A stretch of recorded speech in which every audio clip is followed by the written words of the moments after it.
Right, okay. You lot, subscribe to our YouTube channel so you can catch all of our videos. And if you're really interested in the Krays, join our private Facebook group, Krays Crime Lords of London. You'll find over 1,000 videos and thousands of images. We're moderated and friendly. Come and give us a try.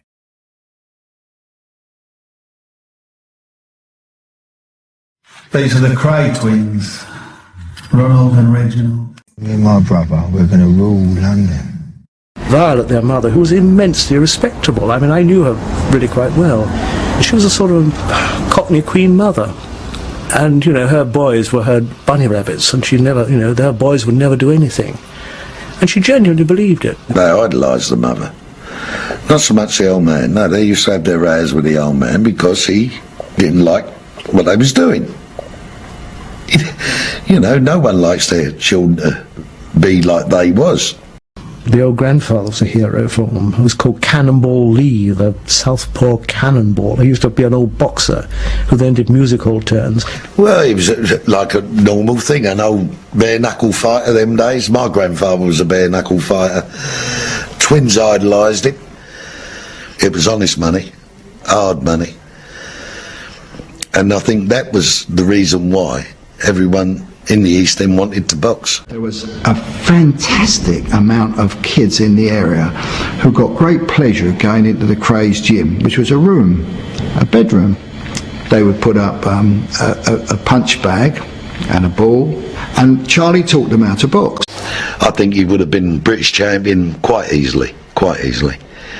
Ronnie was beaten several times because he never had the temperament, he never had the up here for it. After they were 16, 17, and Charlie was saying to me one day, can't you do something about our twins? And I said, Charlie, nobody can do anything about your twins. You know, you've got to realise your twins are quite powerful in their own way, and no, I couldn't do anything about them. They won't listen to anybody. When I first knew them, I found them very amusing in a way, you know, and though there was the excitement and danger around them, I used to laugh at their antics, you know. I met them many Saturday mornings. They were always getting themselves nicked on Friday night and appearing in court on Saturday morning. They were the sort of thing that wouldn't go further than the magistrate's court. Things like being a suspected person, the old sus laws. And they were charged again and again with that type of crime, or trying car door handles. You know, really soppy things. Well, they got charged. They was at the Old Bailey, I think it was. No, it was a big, because they was young at the time. It was the first serious offence. It happened in Club Road. And they had bicycle chains and they chained him on the floor and he was on the danger list. When he punched Ronnie in the back, that changed Ronnie's attitude to policemen generally. He was a bully of a man, bashed him in the back. Oh, Ronnie done him, didn't he? Crushed bang. You know, and worse thing he could have done, because he was a thick kid. And then he chased Reggie, and that happened outside Hooker's Caff the first time, on the corner of Mape Street. And then the next time he caught Reggie, and Reggie bashed him as well, you know. And of course he'd been up by two boys, two youths. He didn't know he'd been up by two youths. Well, he didn't catch Reggie, because Reggie legged out. But he went round his house to nick him, and the family collectively said, "You're not taking him in and giving him a bashing. Look at Ronnie in there. Look at his face." And the governor come round with Bainton to nick Reggie, and they finally let him go. And I think they got a caution, didn't they? I don't think they went away and got a caution. And Shepton Mallet, well, there's a good breeding ground for crime. All sorts of choice characters figured in their later story. When they was in the Tower, Shepton Mallet, they wasn't no worse than anybody else then. It was when all this killing and all that come about that they got worse than everybody else. Came out of the army and taken over the billiard hall, which was their first venture into business. When the twins took over the Regal, it was a big place. It wasn't a small place, you know, it was a big place. Laid at the back of Mile End Station, at Eric Street. I had a car site on the front. They congregated there with people they met in the army, Dickie Morgan and various other people, people of like kind. Invariably, you got a lot of the fly-by-nights in there, you know, the always got a pair of shoes or a shirt they're selling or something like that. It was more like a labour exchange for thieves, really. You went in there and see if anything was on offer and that sort of thing. They had people that sort of work for them and running about for them and doing their bidding, but not villainy. I'm not talking about none of that villainy game, because they would, if they had the needle with someone, they would never ask somebody else to go and do it. They would go and do it themselves. Each area of London had its own had its own organised crime group, if you like. It was neighbourhood based. They made their money from thieving, from stealing, and also from various kinds of extortion. The big area to plunder immediately after the war was the West End of London, and the main players there, you had Jack Spot Comer and you had Billy Hill, both men of violence, and they clashed. It was a clash over territory, it was a clash over personalities, and as far as the relationship with the Krays were concerned, the Krays were really seen as likely lads who were coming through. These were highly marketable young men who proved themselves as local men of violence in the East End of London and were being spotted by these elder statesmen of crime as being possible cohorts. They were in fact spot men, really. Originally, the story is that they were hired by Spot to defend him at the spring meeting at Epsom in, I think 1955. I can remember Ronnie saying, we're going to the races. I said, what do you know about the races, Ron? He said, well, not a lot. He said, but we could soon learn, and we're going with Jack Spot. And he loved the idea. He was a funny man. He used to sort of hold court in the Cumberland Hotel at Marble Arch, sort of very much like sort of one of the old-time mafiosi with a sort of fedora hat on and a smart suit and having his boots polished. As Spot was on the decline, the men he'd had defected to Hill, where the pickings were an awful lot better, and he eventually quarrels with a man called Albert Dimes, who was the Hill number 2, and they had a celebrated fight in Frith Street where they cut each other to ribbons. I've gone round one day and there's Jack Spot, this man who Ronnie was in awe of, sitting in their kitchen with, Lord knows, cuts on his face like nothing, Oh, he looked up at me and he was sitting down and he said, I'll be back, son, I'll be back. And I thought, you won't be coming back anywhere. You're finished, mate. Your days of being number 1 gangster are over. Spot fell right out of the picture. What there was left of him. Yeah. Well, Reggie might say that Billy Hill was his role model because he was smarter, he was, in his opinion, cleverer than Spot, and he was also, in Reggie's opinion, more like Reggie than Ronnie. Billy Hill was the great example to them, because Billy Hill was one of the few people actually, having spent 17 years in the nick, he did finally make a bit of money out of crime. Billy Hill was a user. Simple and straightforward as that.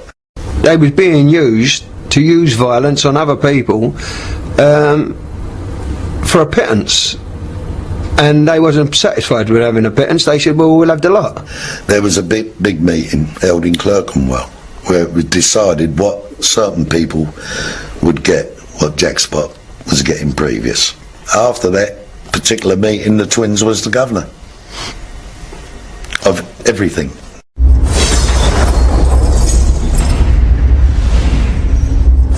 Ron was pathetic. He had a massive breakdown. He was certified, and Reg always had to look after him, you see. What happened, Ron got 3 years at the Old Bailey, and he went to Winchester prison, and whilst there, he had some trouble, he got certified, and so he went to Long Grove, which is a mental hospital. And he decided that he wanted to have it away from there. He told me on a visit. When Ronnie was incarcerated in a mental hospital, there was a switch between Reggie and Ronnie. Ronnie walks out when Reggie's come to do the visiting, and no one seems to notice that Ronnie isn't Reggie, and vice versa for some time. And police were called, but I never saw any police because I was called before I was called enough to see the doctor. And he said, well, you're very fortunate, I can't do anything about this. He said, but you brought trouble on your own head, which I suppose I did in the long run because it didn't work out. My corpse wasn't on any medication, so eventually had to go back to Loughborough prison. But he had all the papers at the time, so he enhanced their reputation a bit. Why Reggie done what he done to get him out of there was crazy to begin with, because Ronnie needed medical attention. He's always needed medical attention.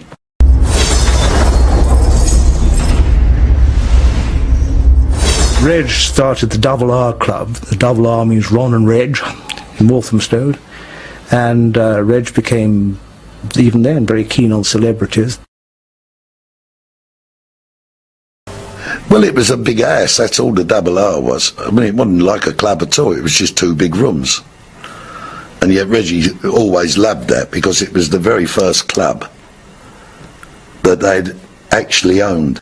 Esmeralda's was in Knightsbridge, and I think this is one of the things that led to their downfall, because they really, well, they were off their manor. It was a big mistake because instead of leaving it alone and keeping away from there and just popping their head in now and again, they took the East End to Knightsbridge. You had second cousins to the Queen and all that going in there, all high people, all with something wrong with them. I'm sorry, you know, every one of them had something wrong with them. They liked boys, or they, if it was a woman, she'd be a lesbian or something like that, you know, all cranky, all a lot of them. But Ronnie, you couldn't sit him amongst them type of people. You know, he would stick out like a sore thumb. I suppose the Knightsbridge set, they found it amusing to start with seeing all these scar faces and pug uglies roaming around. But they're sitting down with a East End cab driver and a lord and lady, somebody sitting the other side, you know, and then of course when a few checks were made out and they were a bit late being honoured, the twins wouldn't 2 or 3 weeks go by and they would be around putting pickaxes through Rolls Royces and things like that, you know. The next club they had was the Kentucky, which had a big splash there, a lot of celebrities there. They knew one thing about them, they did know a lot of good top celebrities, you know what I mean? Judy Garland, as you know, all them sort of people. It was always packed 7 days a week, but again, the twins never earned no money out of clubs. Because the simple reason is everyone would come in, they was buying drinks for. They put their money about, they had no sense with money. Money was worthless to them. They just spent it as fast as they got it and give it away. If you said to him, I like your watch, he'd take it off and give it to you. Ronnie, he was so generous in that way. For Ronnie, it was never really about money. For Reggie, it was really about money. Reggie wanted to be an adept businessman. Ronnie would never allow it. Ronnie would go to where they were working and he would take whatever he wanted, whatever it was, right? If they had £200 in the till, he'd give me £150. They had loads of clubs in the finish like pissholes, not like clubs at all, you know? Unauthorised spills where the gambling went on. And they had what Albert used to call the milk round. They used to go and collect the money from all these places. And of course then they got in, when the Americans come over, the Americans expected to pay a little bit of, I don't know what you call protection money, but it was just, you know, sort of favour money to keep all their nuisances out. If they had any problems and knockers and upsetting their clubs, they could call on the twins. One big payment was a quarterly payment from the colony in Mayfair, paid by the mafia, and they was paying, I think, £3,500 a quarter to keep us out. They thought we were too thuggish. Mafioso talking like that. It suddenly clicked in my mind. Ronnie thinks it's George Raft.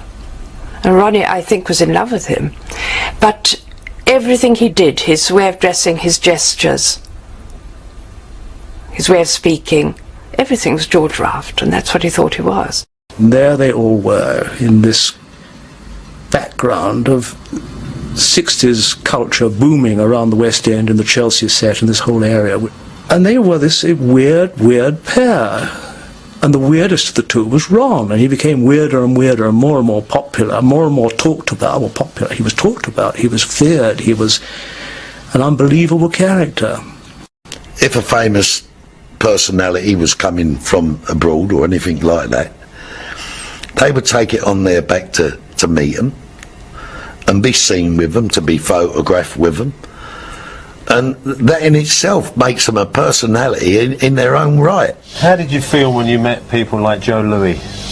Yeah, I enjoyed meeting them a lot because they were my boyhood heroes, and when I met them I was very pleased to meet them. And when the press have made a big thing of this since then, I can't understand the reason, because I'm sure everyone would like to meet Joe Louis, whether it be President World Champ today or tomorrow, whenever, past, present or future. If they was out on an evening time, they'd want to have their photo done with a star or something like that, to keep them up the front, like, that's all it was. They'd always wanted to be somebodies. I mean, I always remember old Ron, his great remark was, you know, better a somebody than a nobody.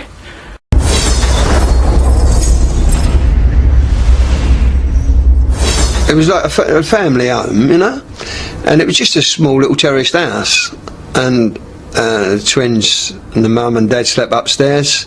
There was a front room and a little kitchen, you know. It was a tiny little place. It was the cleanest, most polished house I've ever seen, and decorated in the style of a canal longboat, with pictures of Rochester Castle and roses and, you know, the traditional type of decoration. Lots of polished brass. Each interior door had a white lace curtain over it, tied back with pink bows. It was something unique. There was a superabundance of kitsch. I've never seen so much, including this wonderful mirror shaped like a guitar hanging from one wall over the sideboard. Fort Valence, that was the nickname. Sometimes you deserved it because they had everything in there, guns, knives, you name it, you know. I went to Fort Valence on one occasion. After we'd had a victory in the magistrates' court, I went back with my instructing solicitor's managing clerk, who was a wonderful old character called Paddy Pakenham, who knew all the East End villains, and we had tea, and Violet gave us tea, and so I saw Fort Valence. It was an extraordinary experience, because there was a conference going on in each room over different matters, and Violet presiding at the bottom in her curlers, and she brought tea and entrees up to each conference room. Well, she was a lovely woman. She's a typical mum, East End mum. I used to take my kids around there, and she would get them by the hand and take them in the kitchen, give them something to eat and make them a sandwich, and she was a typical East End mother, and very kind and affectionate. And I mean, she loved the twins like any mother. They can't see no harm in them, and obviously she must have worried about them and what they were doing, but I mean, they never spoke in front of her. It was always in another room. Nothing was ever said in front of Violet. At the end, she must have sort of known what they was, you know, what they was up to and that, because the house was that small, you couldn't really talk in there and she couldn't hear. People used to come out of prison, say, and knock on the door at Valence Road. No one was ever turned away. No one. They always give them £20, which was a lot of money them days. I've never seen anything like it, before or since. And it was Violet's pride and joy in her kingdom.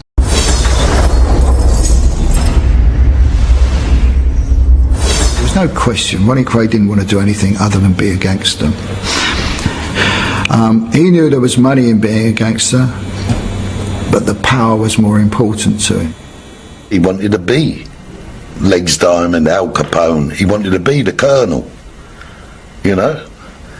He wanted to be feared by people. He loved being feared by people. That was the kind of man that he was. When he was called the Colonel, he was the Colonel. Yeah, he had a little army of about 10 people. He could call on other people, but nothing to do with the firm. They were fantasists too, so they loved gangster movies. They loved the idea of being gangsters. It was very interesting once. I remember asking Ron, what books have you ever read that really influenced you? Got a really funny answer. He said, 2 books, he said. One was Boys Town, because it's all about boys and I like boys. And I said, what's the other one? He said, it's Anthony Nutting's book on General Gordon. He said, I love General Gordon, he's my hero. So I said, why? He said, because he was gay like me, and he faced overwhelming odds and died like a man. Ronnie wanted Reggie to be like him. He wanted him to think like him, and Reggie wasn't that type of person. He wasn't... Reggie could have an argument with you, like everybody else, and he could hit you on the chin, walk away and forget completely about the argument. Ronnie couldn't do that.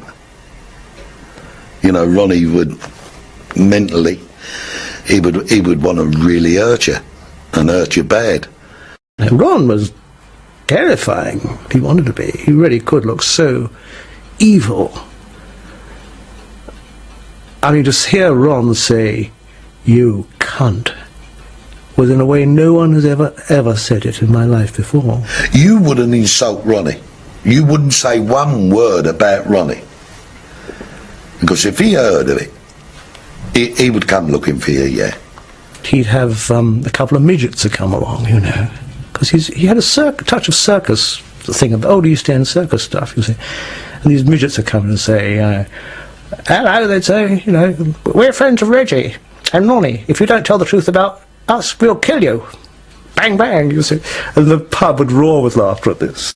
Ronnie Kray was insane at certain times in his life. He suffered from paranoid schizophrenia, which isn't controlled by medication, is very dangerous. He was partially sedated by an old East End doctor who I used to know, called Dr. Blasker, who used to prescribe pills to him, and they weren't the right pills, and Ron would come out of this state, but he wasn't properly sedated. Blasker looked after him ever since he was about 17 onwards with pills, yeah, every single day. Well, it quietened him down, there's no two ways about that. I mean, from a raging lunatic, he would be sitting there like a zombie. He wasn't the same person one day as he was the day before, you know? And the influence he had over Reg, in my opinion, was great, you know? And not only Reg, 90% of the other people in the East End that he worked with, you know? Not so much Reggie, he wasn't too bad in that respect. It was Ronnie. Ronnie was looking for a kill. Reggie was more businesslike, a bit more sensible, violent. Don't worry about that. He was a violent, vicious man, but it was more directed. There was more reason behind his violence. Well, Ronnie done it for fun. Went to Esmeralda's barn in Knightsbridge. When I walked into a kitchen. Ronnie was standing opposite me as I walked in. And when he turned, that's when I see these, I called them pokers, but they were cold steels, what they sharpened knives on. You know, he had them on the gas. And I thought to myself, hey, he's trying to fight me, like, you know what I mean? Anyway, he come over with a poker. And he started burning my hair off. You know, I had thick curly hair then. And he come up to me and he just went like that. And then he put it across there. And then he took that poker back and he went back, got another one off, and he held it across my eyes there. And I shut my eyes then. So he said, open your fucking eyes, he's saying to me. I thought, so blimey. He said, now I'm going to burn your fucking eyes out. Now all this is melted now. And someone at the back, they just shouted out, no, Ron, not that. And he just, like that, switched off. He walked away. He said, right, you can go now, as if nothing had happened. You had to be on your guard with Ronnie, like 99% of the time, you know? Because, as you say, he was never the same, you know, one day to the next. Ronnie gave me a gun in a club in the West End. He wanted Connie to be shot. He said, don't shoot him to kill him, shoot him in the legs. Connie was in the toilet then. And I went in there and I said, Ronnie wants you shot. There's the gun. Got out of the toilet quick, and that was it. I went back and I says, he's gone out. But there was many a time that Ronnie and Reggie spoke about knocking Connie off. A week later, he'd change his mind, and Connie would be back on the firm. That is how the Colonel, Ronnie Kray, carried on. Just lunatic. Ronnie was getting too violent, and all Ronnie wanted to do is hurt everybody. You know, couldn't be happy to get up and have a night out or a day out without someone's got to get hurt somewhere through some ludicrous thing, you know. I walked up to the bar and stood there, said hello to a few people who I recognised, bought a drink, and I noticed people drifting away from me, left and right, and I knew something was going on. I turned around and Reggie's trying to cop an automatic pistol, if you don't mind. The next thing I know, bang, I'm shot in the leg. Times and time again when we went to clubs, if Ronnie seen a stranger coming into his domain, he didn't like it. He would make a point of going over and sticking one right on him. And it didn't stop there. It was a kicking. We all stood by. We wouldn't grab Ronnie because Ronnie would do you. And Ronnie was a nutter. I'd met a man named David Litvinoff who had upset them. He was a good informant of ours, but we didn't run his name in the paper. He told us a lot of what had gone on. Litvinoff had his mouth widened with a sword. I understand that Ronnie had held it in two hands and done that to his mouth while somebody else was holding him still, and widened his mouth. And it was a gesture that he'd made to him for something that David Litvinoff had said, and it was a case of, well, if you're going to use your mouth like that as a big mouth, I'll show you what a big mouth looks like, and cut his face nearly ear to ear. The extraordinary thing is that David Litvinoff was in hospital. 2 days later, Ronnie came and visited him, brought him flowers, and said, "Hope you're all right, hope you'll recover soon." That was the man. Ronnie was in this club and the guy came up to him and said, "Hello, Ron, how are you doing? You're putting a bit of weight on, aren't you?" And Ronnie made some remark, then went out of the club, got in his car and was driven off, and he said, "Hang on, turn round."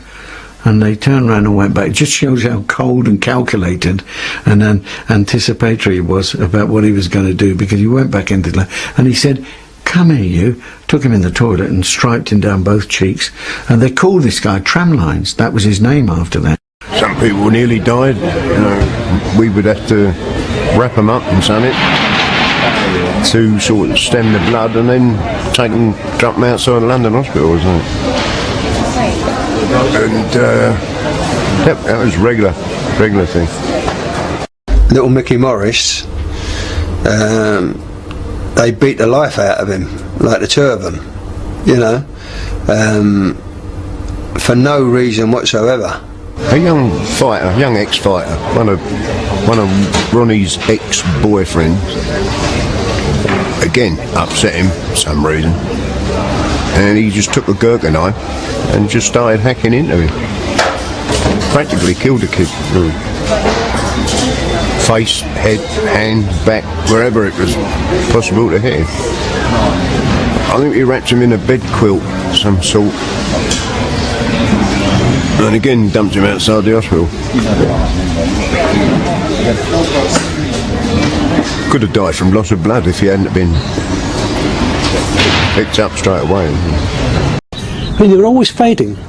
Ronnie and Reggie was always fighting. If the crowd was round the pub like that and Ronnie and Reggie was there, if an argument was starting between Ronnie and Reggie, the crowd would gradually move right out of the way. They didn't want to get involved. If they got involved, the two of them would turn on them. That's how they were. They might be raring about something on the morning, and they'd come in the snooker room. Then all of a sudden, one over the other would start lashing out at the other one. They'd be fighting, yeah. When they were round, they were like two girls round, you know, like your sisters over boyfriends or makeup or something like that, their brooms. They just used to scream and shout at each other. One day Ronnie was having a go about Reggie's wife, and Nobby Clark, fool as he is, joined in. So now nothing was done straight away.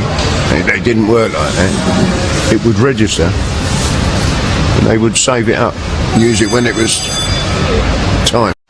Between 12 and 2 in the morning, Reggie was stinking drunk, and Ronnie kept going at him and saying, "Why don't you go over and get that little bastard? Go on, get a gun and go and shoot him." So we went over there. Nobby's coming down the stairs. And I said, "What are you doing this time of night? What do you want? What do you want? Can't you see me in the morning?" He never dreamt what was going to happen next. Reggie put the gun up to shoot his head off. I got a hold of Nobby and I punched him, and he fell down. Reggie shot him, but it ended up going in his foot or his leg.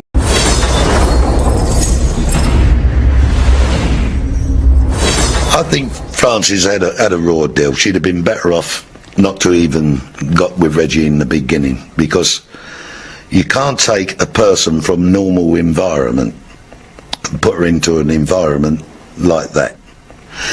Before they even got engaged or anything, I was on a boat with him going to France, and he'd bought her a lovely necklace, and they had a row, and invariably their rows was only over the family and the way that they treated Frances, and she had a good reason to.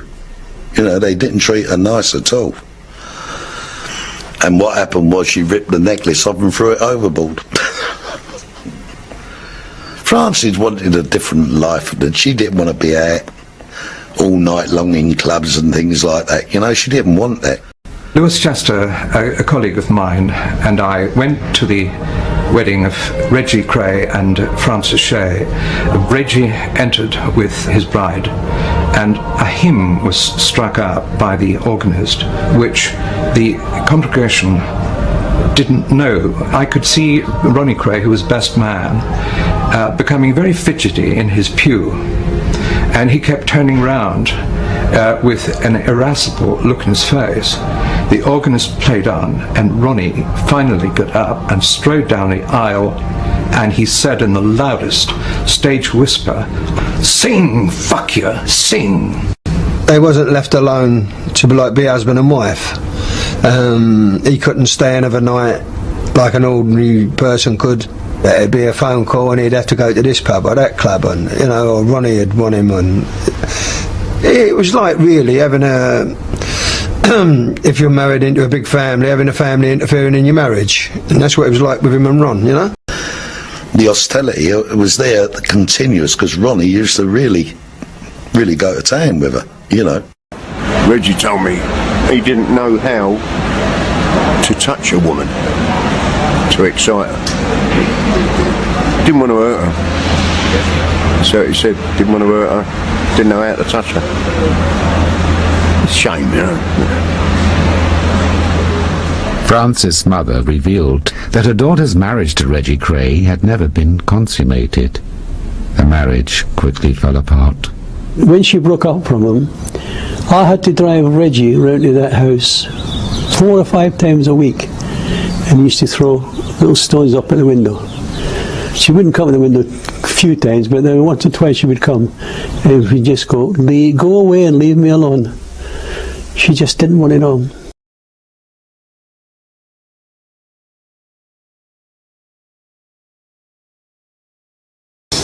Massive show funeral. Buried her in a wedding dress.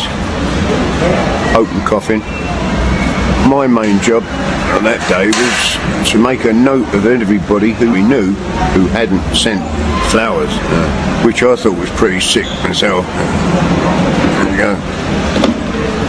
When Frances died, Reggie lived in our house for about 9 months, you know. And like we tried to help him through his, you know, his bereavement, you know. I think he was so much in love with her, it just, you know, it really broke his heart, you know, when she died. Reggie thought so much of Frances, his life ended. That's the way he looked at it. Told me so out of his own mouth.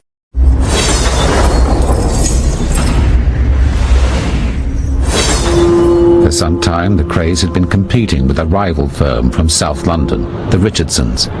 An all-out gang war was imminent.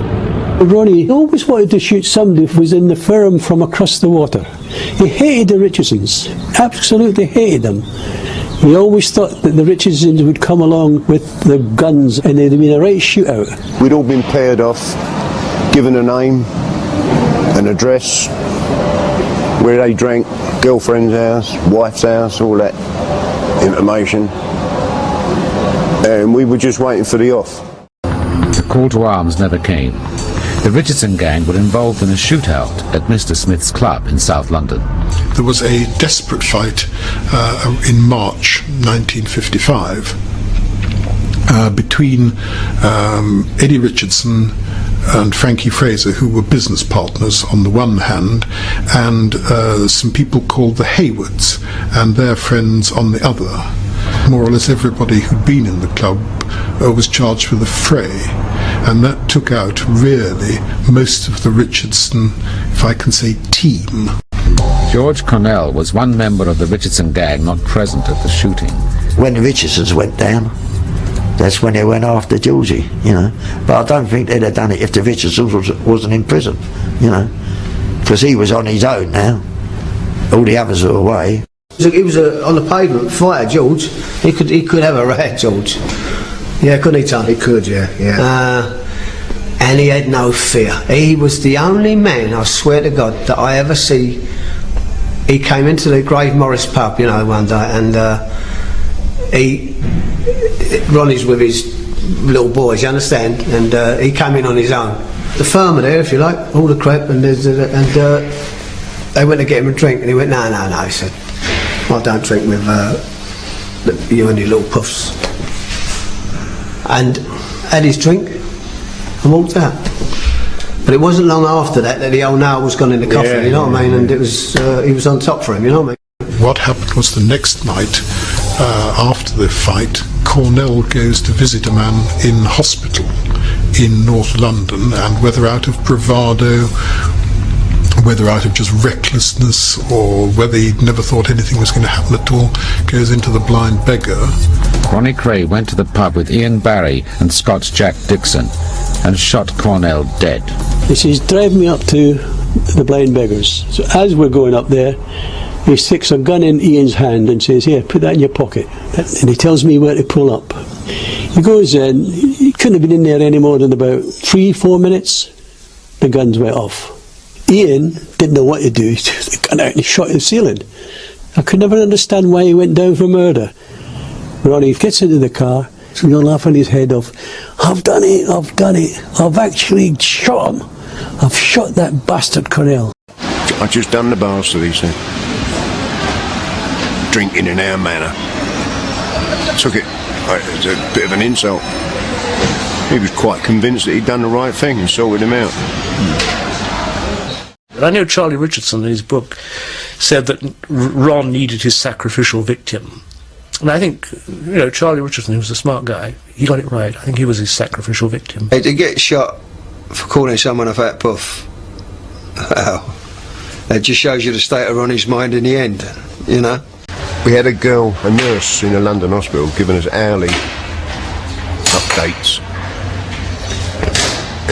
And she told us that he'd been transferred to another hospital, neurological unit. Then I think it was about 3:30 in the morning, we got the message he's died after all. A little cheer went up from the crowd. And that was it, that was the end of Cornell. After Ron had killed Cornell, what does he do? He goes into his flat, holes up, hiding from where he thinks is after him. In fact, they weren't after him, playing records of Winston Churchill's wartime speeches. Well, that's no normal murderer. That's very weird. And they were weird. Everybody and his friend knew Ronnie Kray shot Cornell. He didn't hide it. The authorities knew. They couldn't find anybody to pin it on because lack of witnesses. Cornell, there's no point in shooting the poor bugger. No point at all. You know, the war, supposed war with the Richardsons was over because the Richardsons were all in the nick by then, so there's no point in going and shooting him in the Blind Beggar. But it was necessary for the cult.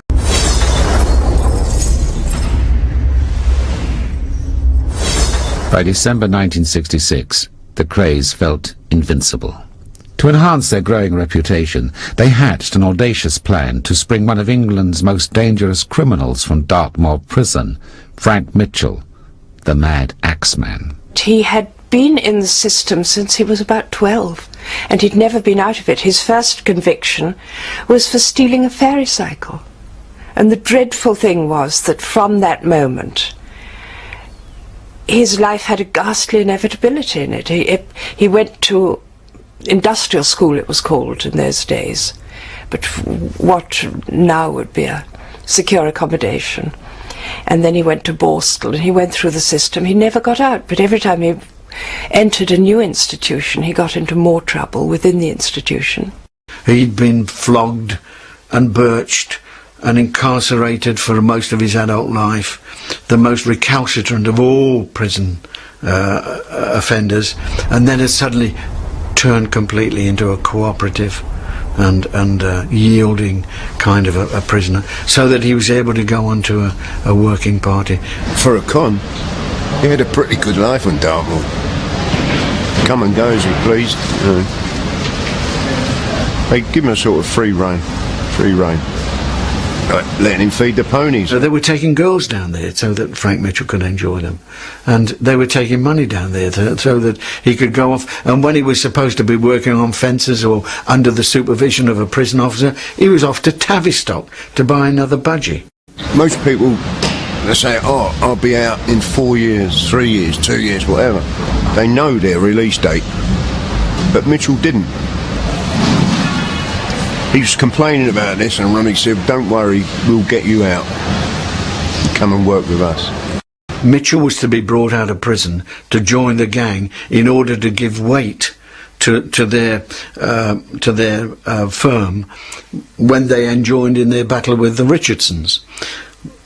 In March, the Richardsons had this fracas in the Mr. Smith's Club, and they were all wiped up, and so the need to bring Mitchell out was gone. On December 12, 1966, the twins sent Albert Donoghue and Teddy Smith to the West Country to pick up Mitchell off the moor.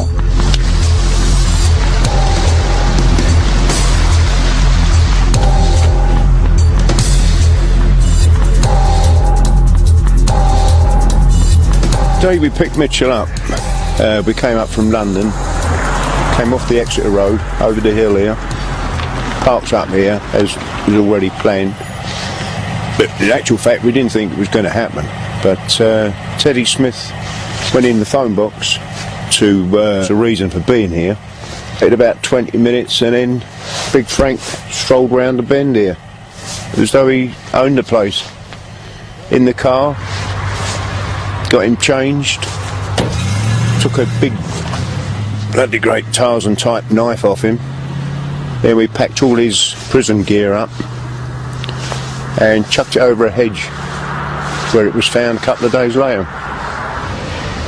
And we were home in London before it was on the radio. The authorities launched a massive search. The Krays arranged for Mitchell to hide out in a flat tended by Scott Jack Dixon. He was already in the flat when I went in. I put my hand out as if he was a long-lost friend, because we'd already heard so much about Frank. He was a giant of a fella, but simple in his ways.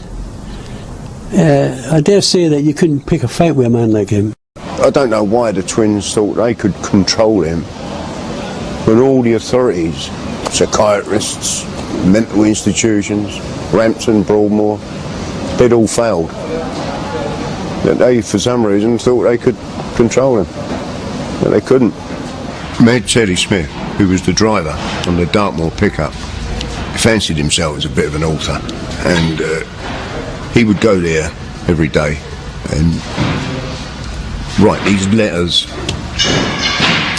to various newspapers, politicians and that sort of thing. All we wanted was a few letters to go to the newspapers and say, I'm quite prepared to come back if I get a release date.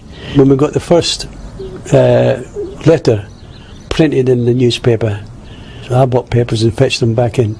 And I says, look, you're in the news again. Oh, great. Oh, they'll soon give me a date. No, is it? Poor soul never got a date.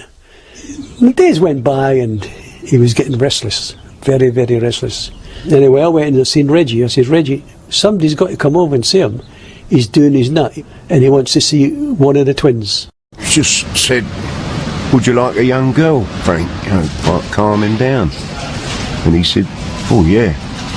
She was an hostess, and like many hostesses, unfortunately, are like prostitutes. So she was there to give him a service, and which she agreed, and she got paid for it. And once he got the girl, most of the time he stayed in bed having sex.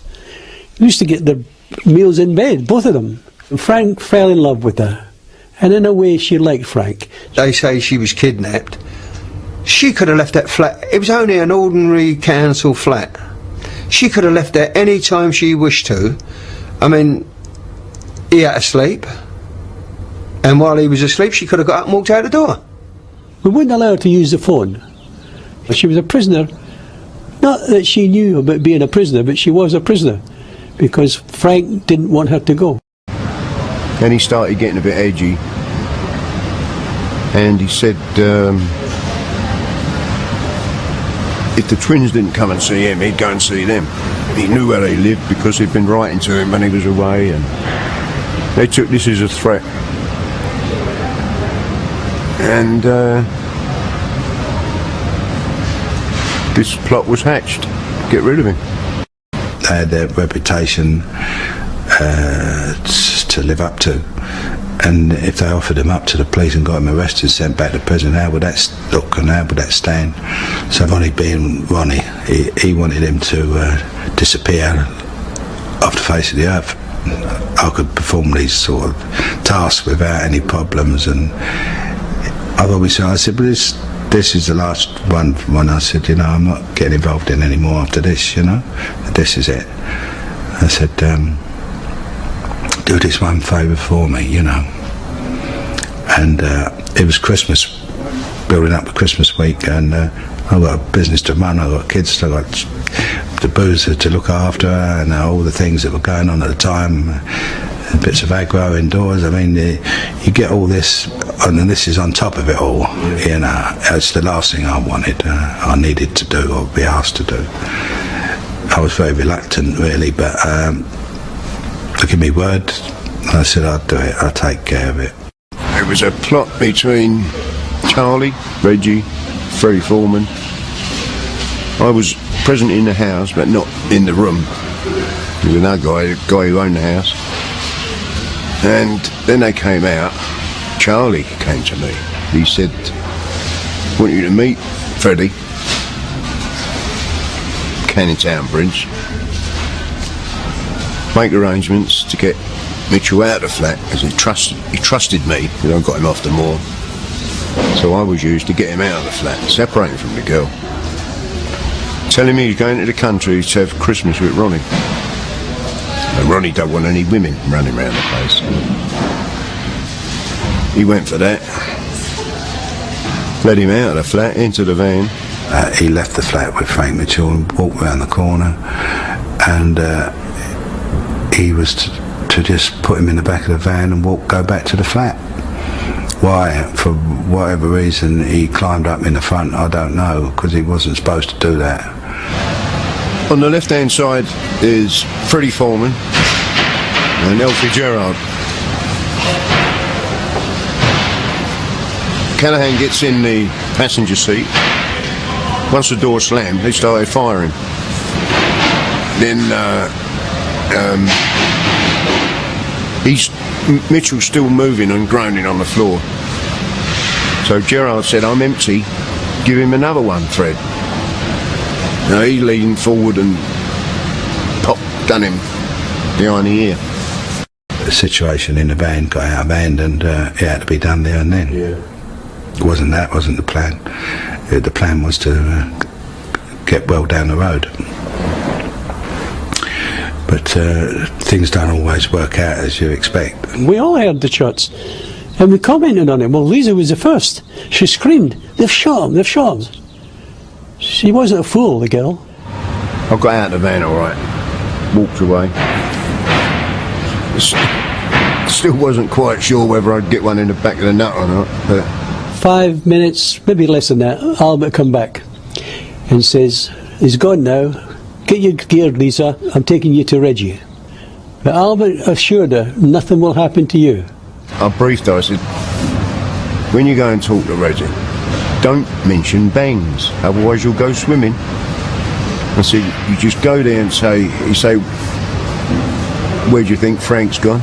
Say he's gone to the country to be with Ronnie. That's what he told me. And leave it at that. I said, if you start talking about bangs, it's all over. Anyway, she passed that little interview. And she survived. He cried. Yeah. So that's how much Reggie knew about it. He broke down and sat on the stairs and cried. 11 days after Mitchell's escape from Dartmoor, Foreman, with the help of a trawlerman, disposed of the body at sea.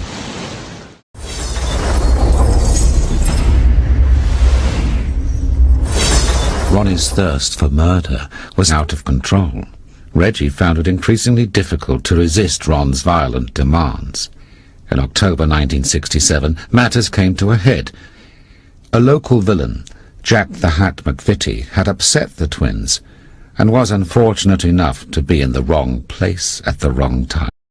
I didn't like the fellow McVitie. I wanted to get rid of him. Oh, he did everything wrong. He's very uncouth.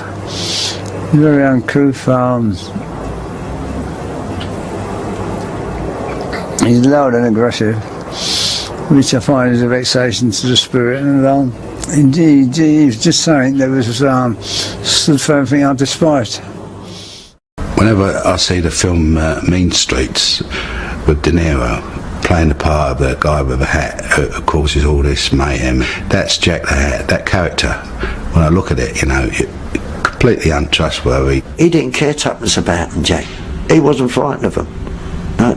And this is where he was an embarrassment to them. The Krays tried to put him down, like, oh, he's nothing, like he's a drunk and a tuppenny halfpenny thief, and he was a bloody good thief. I like Jack. He's a character. And he won at grass. He could be very violent, but he was more of a sort of joker than a serious person, you know. Jack was a nuisance, there's no doubt about it. He was a pest, and I mean, he everywhere he went, there was a trail of destruction behind him, and he was on those Dexedrine tablets, you know, those little pills that was about in those days, and just another form of speed. And he was speeding every day, morning, noon, and night, you know. I remember going round to his house once for some reason, I don't know why. And I sat there to have a cup of tea opposite the fireplace, and I looked up over the top of the fireplace, and there's all these bullet holes in the fire, you know, in the chimney breast. And I said to his wife, and I said, what's all that? What's happening? He said, oh, that's when he gets drunk. He lets go at the chimney, you know, with a shooter. So I thought, We was in the Carpenter's Arms, the pub bed then, at the time of the East End. And there was no sign of any agitation, no problem. There was Ronnie, Reggie, it was all there. Even their parents were there. So there was no thing, and we left with two other men, me and my brother, and by chance we happened to go to the Regency. Who should turn up? Jack the Hat. Let's have a drink and all the rest of it. No, we're all right, Jack. And so there's loads of people. I get a phone call from my doorman saying Reggie's in the foyer, could I go and see him? He's got Ronnie Hart and Ronnie Bender with him. So he said, Jack's downstairs. He said, I'm going to kill him. So the next day I'm called upstairs in the office by Tony Barry, and there was Reggie and Ronnie Hart. And he just says, we want to see Jack, is he down? I went, yeah. And bring him to a party. But at no time did I know anything was going to happen. Tony Lumbiana's gone back to look after Jack the Hat. Reggie's pulled a gun out in the office and said, look after that. He's give me the gun. As he did that, Ronnie Hart's pulled out a great big dagger, like a great big kitchen knife, and said, yeah, hold that as well. So I put them in the office drawer. About 15 minutes later, Hart's come back. He asked me for the knife then. I gave him the knife. Said, Reggie wants you to take the gun round to Blonde Carroll's. So I said, well, if you don't take it round there, Reggie's going to come back and he's going to shoot Jack in your club. Well, we knocked on Blonde Carroll's door. Go down to the basement. I handed Reggie the gun. I've gone back to the club. Jack goes round to the party. And that was the last we saw of Jack. I would never put myself in that position again. It was wrong what happened to Jack the Hat. I'm going to say that. It wasn't very nice. He didn't deserve that. You know, if they had that argument with him, don't involve no one else. We go along to Blonde Carroll's, thinking there's going to be this party, going to have a bit of a time there and get onto the West End. We go down the steps, go into the room, Jack runs in, where's the party? I see Ronnie standing there, and these two fellas dancing. And all Ronnie did was bars past me, hit him with a little glass. Along there, he went, now fuck off you cunt, I've had enough of you. Bit of an argument starts between Reggie and Jack. Reggie pulls a gun out. I think he's going to frighten him. You understand? Goes click, nothing works. That was the first time I seen the gun. That time I seen nothing. And it didn't seem to me that they knew what they were doing. I can't handle it. I walk out of the room and Connie White comes to me. I'm really upset. I'm torn between frustration, anger. Well, they said that Ronnie was urging on doing crime. It was not Ronnie Kray. I have no need to protect Ronnie Kray from anything. It was Ronnie Hart who held him. And he had him right behind, he had his arms pinned back and was urging ready to do it. I can't go to Jack's rescue. If you want to know what I really felt, I felt a coward.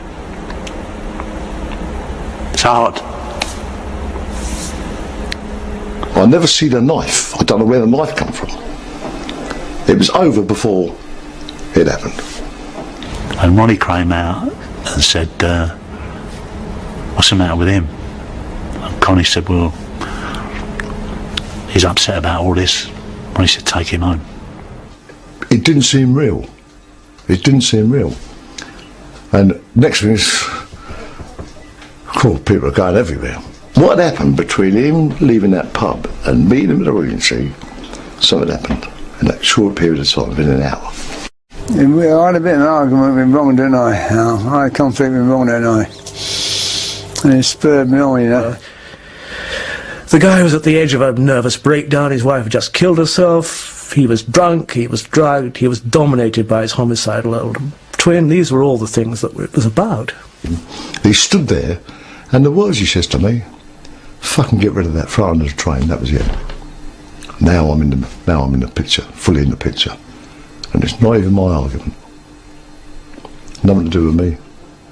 If it was something wrong with him, yeah.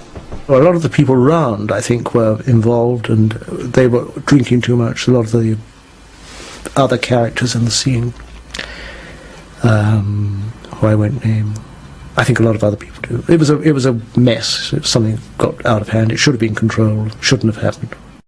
McVitie was stabbed to death. The Lambriano brothers, along with Ronnie Bender, were left to clean up any trace of the murder. I went upstairs and there were two little kids asleep, Blonde Carroll's children. And I went in there, I gently took the eiderdown off their bed. Not a duvet, they had a kind of a cover. There were blankets underneath it. And I took it downstairs, closed the door gently, took it downstairs. There he's lying on the floor. Now what do you do? We rolled him over, and underneath him was all this congealed. The nearest I can think what it was like was if you went along to the butcher's and you bought some liver. There was all this kind of livery stuff, a lot of it and all, which was like congealed blood. And we wrapped him up in the eiderdown and got him up the top of the stairs and got him in the back of his motor. Put the body on the back seat of the car, locked the doors. Then we went back into the house, finished up doing what we had to do. Then came the time of the big question mark, who was going to drive him away? There was an argument about who was going to drive him away. And rather than arguing, I said, I'll fucking do it. Amongst all that madness, that night, for somebody to say, I'll drive that car, over to South London, it took a lot of courage to get behind the wheel of that car. They followed me, and we just wanted to get rid of it. No set plan to put it anywhere. We lose him coming up out the tunnel, and it's fairly ironic this, that we drive around for maybe about 20 minutes looking for Tony, and we finally found him. The car, Jack the Hat's car, had run out of petrol right outside a church. When they left it there, they went back to told Ronnie. That's when he screamed his head off. You've put it right on Fred's doorstep, which makes me implicated me. And then knowing that I'd had a row with Jack at the casino when he pulled a knife on a croupier some months earlier. It just seemed that over South London there wasn't a lot of love lost between us, that it could be left over there and there'd been a killing in South London. The police would be looking there rather than in the East End. By coincidence, it could have been anywhere. It could have been anywhere. To me, that's another world, nothing to do with me.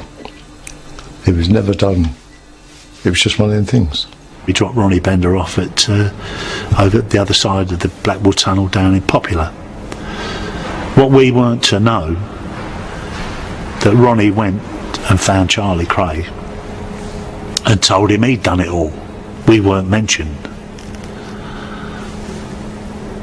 Instead of getting a pat on the head, Charlie blows his nut, because whatever, he didn't want that body over the East End, over to South London.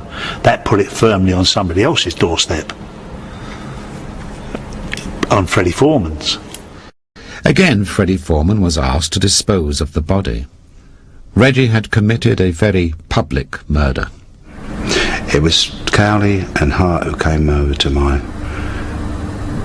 pub, knocked on the door, and got me out of bed and said, "There's a car been dumped, Jack's body in it." So I had to break into the car because the car had been locked and the keys had been thrown away. And it was just breaking daylight with the rain. It was rain. Thankfully, it was a rainy morning. And I looked in the back, and anyone walking by the car would see that there's a body laying on the back seat. I mean, it's only wrapped up, but the shape of the person was there. And there was all the old cleaners going to work that time in the morning, but they had their heads down because of the rain, So that was convenient. Switched lights on. And my pal was across the road, tailing me off, minding me off, and I got it going, I got the car going, and the windscreen wipers wouldn't work. Oh, well, that's nice. It was a wreck, the car was a wreck. So I took a liberty with myself driving out away from there. Took him down the New Haven way, to put him out to sea. So he had the burial at sea, and I saw the condition of him, and there was none of this cutting throats and pinning him to the floorboards and things like that. He had a couple of stab wounds in his back and front. It wasn't as bad as gruesome as what they portrayed. And I fully expected it to be found the next day. And when it never got found, I thought, it didn't happen. You start to think that way. It baffled me. Oh, it was within the week, within that few couple of days. That was history, if you like. Them sort of things they spread, like wildfire. Mate. About a week later, we had a meet. They'd gone up to Suffolk apparently, and come back, and we had a meet with him in the Carpenter's Arms, and that's all it was said about it. We asked why, and he says he was just a fucking nuisance.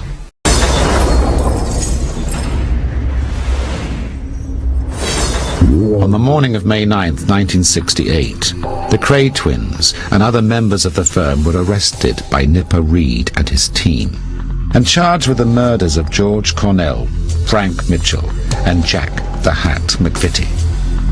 The trial of the Old Bailey was presided over by Justice Melford Stevenson and became one of the longest and most expensive criminal trials in English legal history.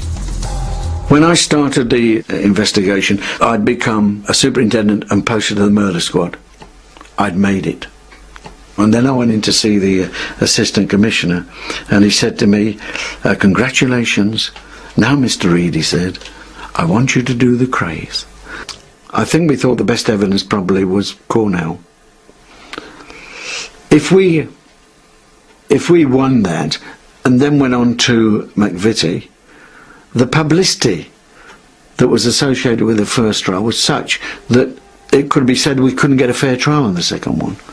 And that was the arrangement that we said, well, we'll join the two murders and we'll leave Mitchell out, and then we'll have a separate trial for Mitchell. And that's what we did. It was quite obvious they should have been tried separately. And not only did I move the court, move Milford. He should try them separately, but I got him to stop the trial so that I could take the case to the Court of Appeal. They likewise refused. Backroom talk with the Court of Appeal judges, clerks. The government behind this, the Court of Appeal weren't going to interfere.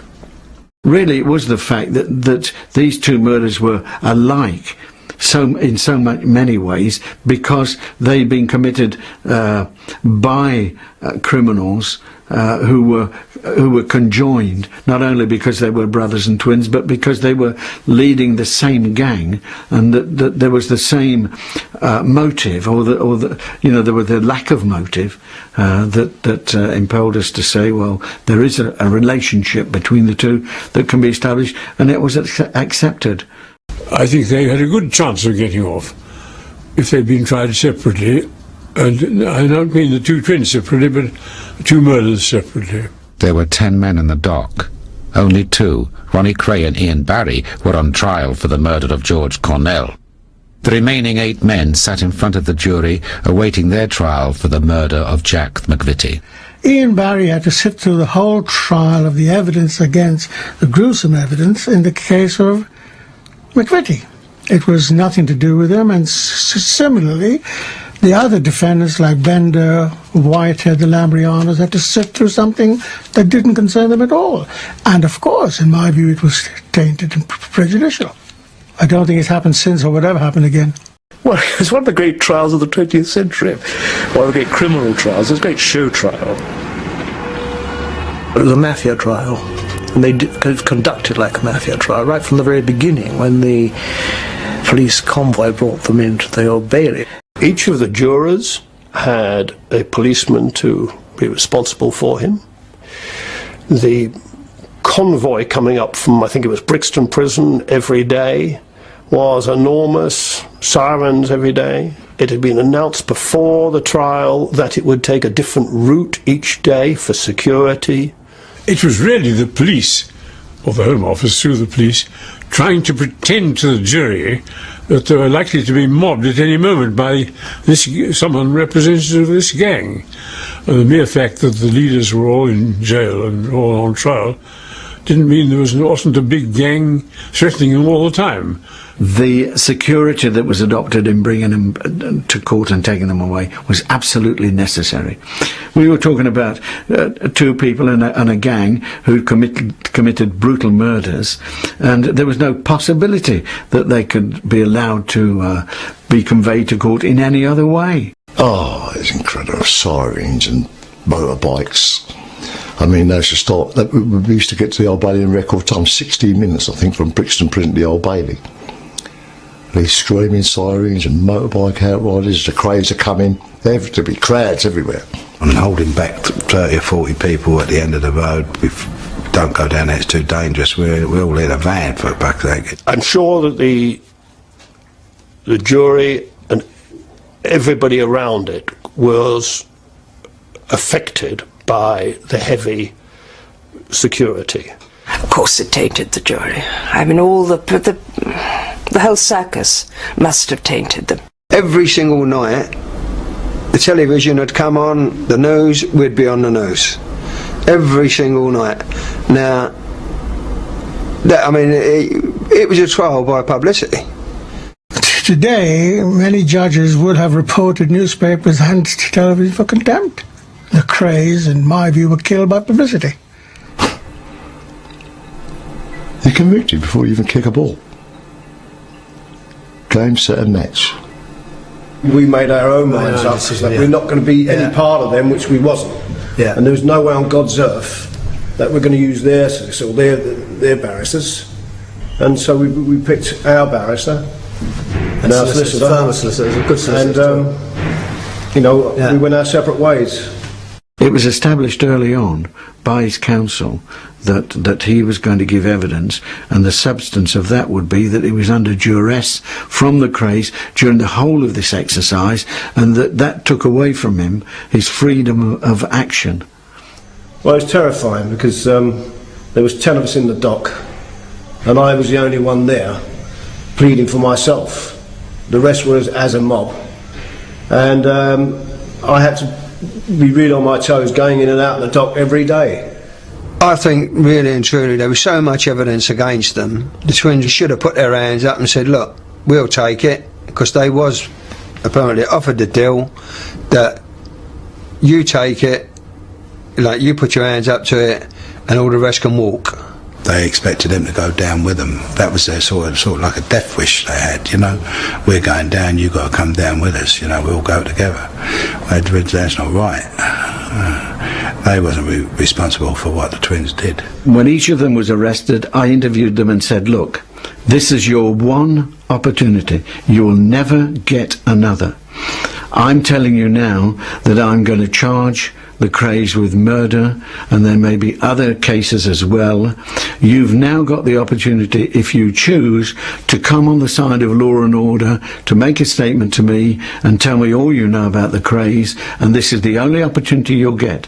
All of a sudden, you've got their own cousin, Ronnie Hart, done the right grassing anyway. He's told them exactly what's happened, and about half a dozen more of the so-called heavyweights on the firm have all grasped one another and grasped the twins. Well, this was a disgusting trial in that sense, that the number of people who were singing, betraying, I mean, it was really grotesque. And people who I'd met 6 months before as staunch friends, buddies, allies, whatever they were, of the Krays, members of the firm, which is it was a load of nonsense. There was really no such thing. They were a rabble.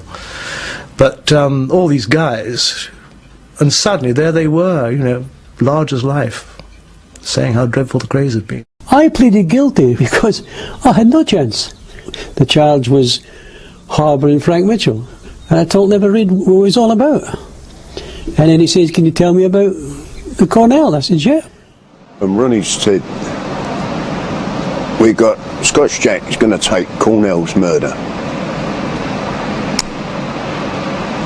Ronnie Hart is going to take Jack the Hat, and we want you to take Frank Mitchell. So I thought about it just for a few seconds, and I said, no, I ain't having that. Of course, you can't ask a man to do that. What sane man's got to say, yeah, I'll put my hands up to a murder and get a life sentence for something I've not committed? I mean, it's ridiculous to even think it, Of course, he had to roll over. The loyalty of all the other gang members is something that's quite remarkable. They did not want to dissociate themselves with the Krays and in that way appear unloyal, because this was the structure, this was the society. We're loyal to the culture. We're loyal to the friends that we've always known, the people we drink with, the people we eat with, the people we piss and shit with. You understand? Not the Krays. I put them before my own family. Chris just had to go along with it, whether he liked it or not. That was his chosen path, went down that road. And there was no going back. They didn't have to go down. They could have done what Albert done and what I done. They thought, well, the twins will get us off of this. They've got good lawyers, good barristers, plenty of money about for them. God knows what they paid. The rest of them had to get legal aid. The Minister of Responsibility does not apply to someone who says, I never did it. It's as one would say, there's an alibi and self-defense. You can't about. If he said, yes, I did it, then we look into what the state of his mind was at the time. But he always denied he did any of the offences. Justice Melford Stevenson was legendary for imposing long sentences with terse and often corrosive remarks. He had acquired a reputation as Britain's toughest judge, terrifying defendants and barristers alike. I thought he was just the judge for the case. I was very impressed by him because he brooked no interference, he stood no nonsense, and he made sure that people knew that he was the judge, it was his trial and things were going to go as he wanted it, and they did, and I think the jury were very impressed by him. The first day of the trial, we go in there and the defendants come up into the dock, and Mr. Justice Melford Stevenson actually has prepared, I think, 6x6 cardboard cutouts and expects each defendant to wear one round the neck with a number. I thought that was done purely to humiliate them, and in my view, very, very, very disgraceful. He decided to put numbers on us with pink ribbons. He said that they was confused with who was sitting in the dock. You know, they sat there looking at us long enough for 6 months. They should, you know, they knew who we were, all right. He wanted to call us number 1 and number 2 and number whatever, you know? I was the first one to say, what do you think, is we're in a cattle market here, you know? To get these off, you're not putting that around my neck. They arranged that all of them, on the count of 3, should take them off and throw them down. I remember them rehearsing this, telling us they're planning this and rehearsing it in the cells. 1, 2, 3. 1, 2, 3. Throw them down, boy. But unfortunately for me, my counsel said, Tony, don't take yours off. You know, because we're all like this, because I've thrown them. He said, no, no, no, no. And he begged me not to part with mine. And I had to sit there with mine while all the chaps started tearing theirs up. I've been doing criminal law for nearly 40 years, and I have never come across any case where any judge has behaved in that manner. I'm sorry to say, judges are supposed to be the pillars of society.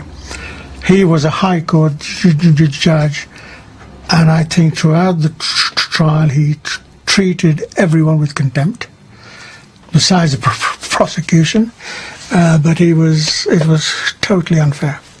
Oh yes, he tried to undermine our points and to underscore the points made for the prosecution. There's no doubt of that, but that's within the scope of a wayward judge anyway.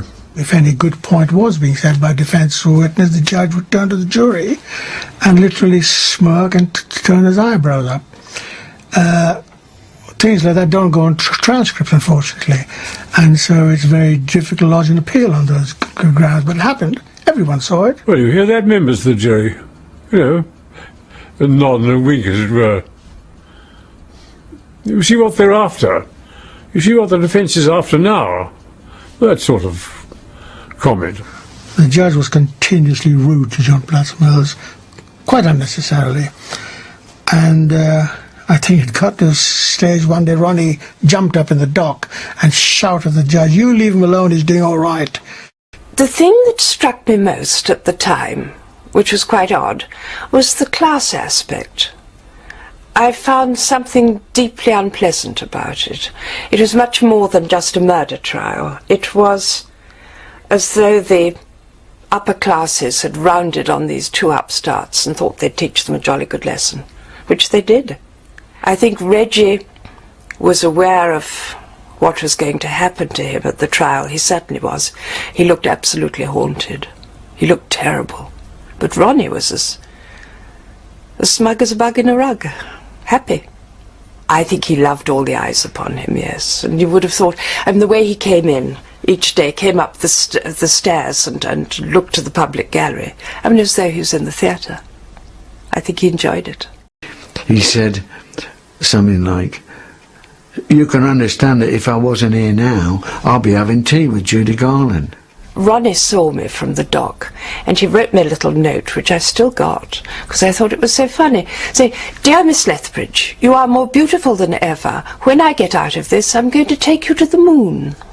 Many a time during the trial, Ronnie was asleep in the afternoons, and he was asleep to the point that he was snoring. Reggie, on the other hand, was very intense and very attentive to everything. Reggie went into the box and said that this was a conspiracy between Superintendent Reed and the Home Secretary to get the Krays put away.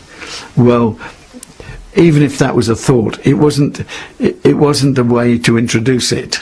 He was always very particular throughout the case, before and after and during the trial, what the public thought of them. He always was concerned, what did they say about us outside? Ronnie Kray couldn't make up his mind whether he was going to give evidence or not. And eventually the judge got a bit upset and said, "Now, Mr. Platts-Mills, is your client going into the witness box or not?" And then Ronnie shouted, "I'm going into the witness box." And in he went. And of course he made an utter fool of himself. Yes, Ronnie should never have got into the witness box. Because he just couldn't control his temper. In cross-examination about anything, he would flare up. He cut his own throat, really. Ken Jones said to him, "Weren't you known as the Colonel? Isn't that a title that you've adopted for yourself?" He said, "That may or may not be," he said, "but you're a fat slob." Jones stood there and just let it sink in, and let it sink in with the jury, I'm sure, because Ronnie was screaming and excited and just showing himself to be the sort of man who would, on a whim, shoot or knife somebody. And I'm sure Jones enjoyed every bit of being called a slob at that moment. Ronnie was in the box. Milford said to him, "Mr. Kray, I think you've only said two things in the whole of your evidence. The first is the prosecutor's a big fat slob, and the next, that I'm prejudiced against you, because I certainly am."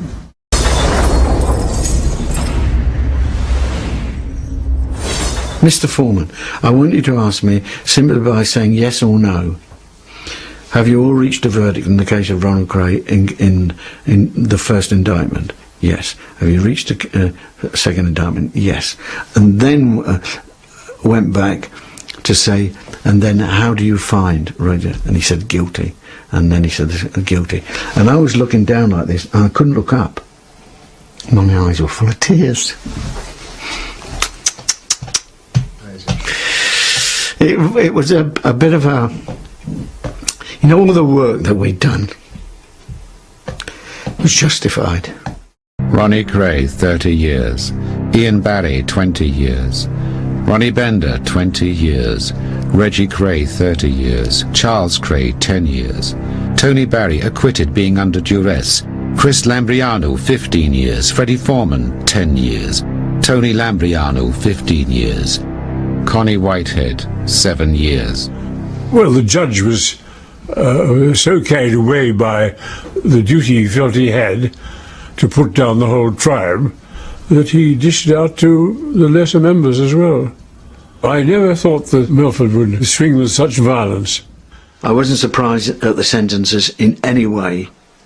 A gang of people that had ruled the East End of London by a regime of terror and fear had killed people coldly, analytically, motivelessly, in full view of other people, simply because they wanted to exercise their authority as gang leaders.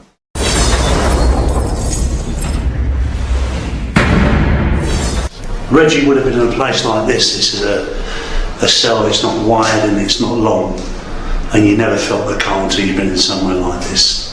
He might have had a few photographs and pictures on the wall, a bed there, maybe he'd been allowed a bed cover and a radio, and that would have been his total existence. Day to day, that's how you live it. That's how you live it. You survive it. You come out of it. But you can never forget it. I've seen a man killed over a small transistor radio. Man walked by me and said, "Good morning, Chris," and walked in the cell and murdered a man with a homemade knife in cold blood over a small transistor radio. What price life? He had his fights with the screws when they first went away. He tried to kill himself. No one said about that, but he tried to kill himself because he was sick of the life he had in there. Yeah, I can't be missed in Long Larn prison on 2 occasions, one twice in Parkhurst. I think it was the depression at the time. I think I was on some medication, And his side effects, I believe, had done it. Side effects of the medication. Valium. I don't think he meant to top himself. I think it was a cry, a terrible cry. Help me. A man who does more than 10 years is changed for the worse, forever, I believe. An ordinary man of ordinary capacity, I think, is ruined by it. You've got to have some spark of genius, or maybe a political ideal. If Reggie Kray had expressed complete remorse some years ago when he's 30 years old, then the probability is that he would have been allowed out. I think it was everything, the books and the films and everything that had gone around. And I do believe that when they sentenced Reg and Ron, when they sent them to prison and they locked the doors and they believed that they had well and truly thrown away the key, and that the next step would simply be obscurity. And in fact the exact opposite happened, and the media interest grew and the public fascination grew, and the Home Office found itself 27 years down the road with two men who had become incredibly famous. The idea of somebody who's in prison becoming the subject matter of a film is deeply unpopular. I think it's felt that somehow, even if it isn't financially, they will benefit. And benefit by the fame, if that is a benefit, by the notoriety. The last thing that anybody in prison needs is a high profile. And they were, to a certain extent, author of their own misfortunes. Among his writings were certain revelations that were not popular with other members of the firm, who were still serving long prison sentences. 4 or 5 years later, he admits it. I done that for him. What good was that to me, or any of the other defendants, any of us? Nothing. Yeah, I was disillusioned with it. Big sick about it. There I am sitting to Nick for something that he couldn't admit before, and a couple of years later he comes out with it. Did we all go down for him to write a book?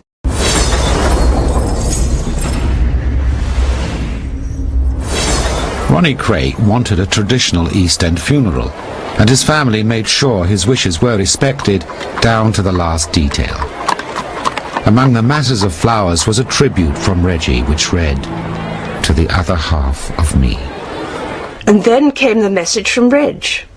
"My brother Ron is now free and at peace. Ron had great humour, a vicious temper, was kind and generous. He did it all his way, but above all he was a man, and that's how I'll always remember my twin brother Ron. God bless Reg Kray."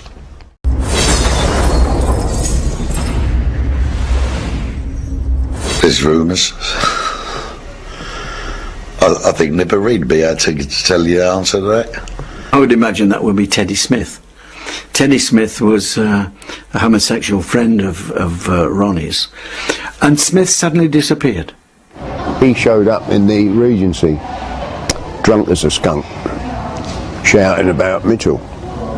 We got him in the car, taking him round to the twins' house, and he said, "Stop the car, I want to take a leak." So he goes behind the house or something, and that's it. Never see him again. You know, he's a frequenter. He was there every day, and then suddenly he just went off. And we made all kinds of inquiries, and people said, "Well, don't know what happened to Smithy."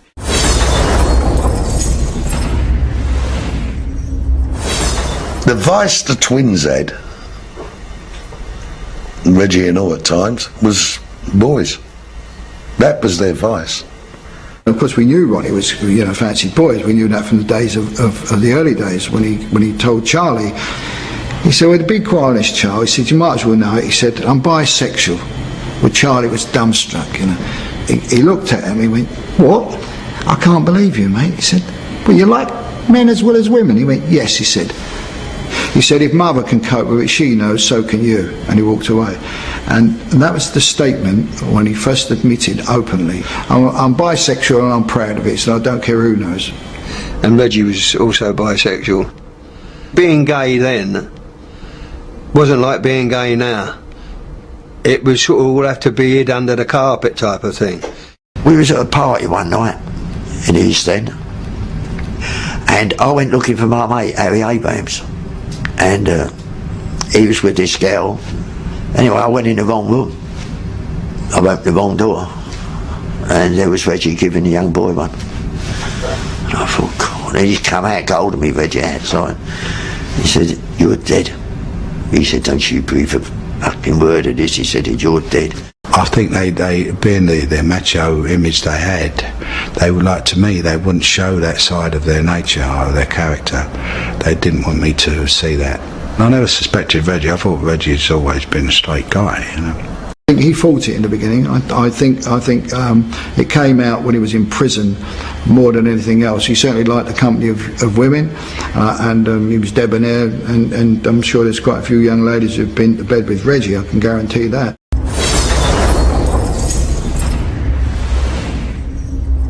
You used to train a lot in the prison. Did you stop that regime as a result of feeling ill? Yes, I stopped training hard. When I got to Wayland, I still used to go to the gym, but I lost the incentive I had, not because I didn't want to do it, but because of the stomach problems. So I still trained over that period of 3 years, but it started to decrease then. I still think it's the best thing to do in prison. Over that period of years, did you feel you had something seriously wrong with you? I definitely did, and I told them this. I definitely did. I knew there was something seriously wrong. It couldn't be otherwise. I was going to the toilet so many times a day, it was physically impossible, almost. And when I told them this, they didn't seem to, it didn't have any bearing on it. I says to him, "You don't look too clever." But I shouldn't have said that to him. I should have said, "Oh, you're looking all right." You know what I mean? But you don't think. You just say what's on your mind. And he didn't look clever at all. He looked very ill. And he was. He had cancer. Do you feel that death is the only way they would release you? Do you feel they wanted to keep you in there forever? I think the way I was released wasn't satisfactory to them, but it's helped to resolve a very bad embarrassment on their part.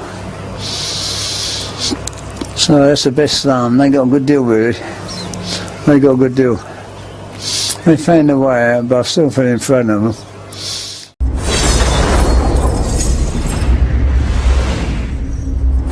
You don't see it at the time, because I had a wife and a young child, and I had a son born when I was on remand. I was never to see him until he was 16 years of age when I come out. I had a daughter who was nearly 6 and was 22, nearly 23 when I come out of the nick. The marriage was over. My father became an old man, never knowing really what had happened. You know, and the tragedy and heartache they're left for all our families. What good came out? Where was the glamour and all that? There was nothing glamorous about it. We'd lost everything, really. We'd given everything up for them. Our future, our lives.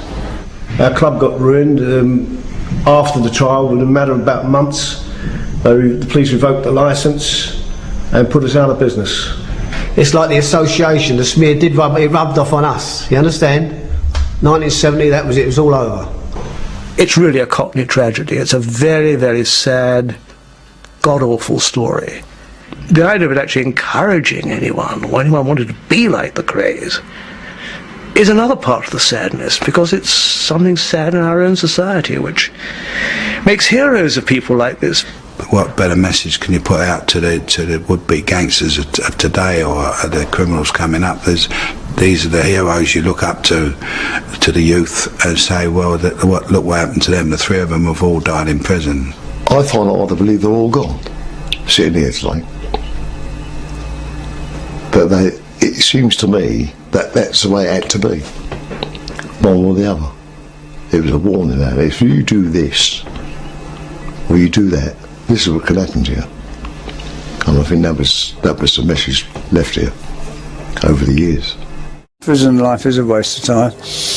I get letters from all over the country. These kids write to me, and I advise them. It's very difficult when kids got nothing to do and they've got no money and they've got all kinds of social problems out there, so it's easier to say than it is done. But speaking from my heart to them, I'd like to see them stay in prison. But whether they can do so, I don't know. Some will make it and some won't.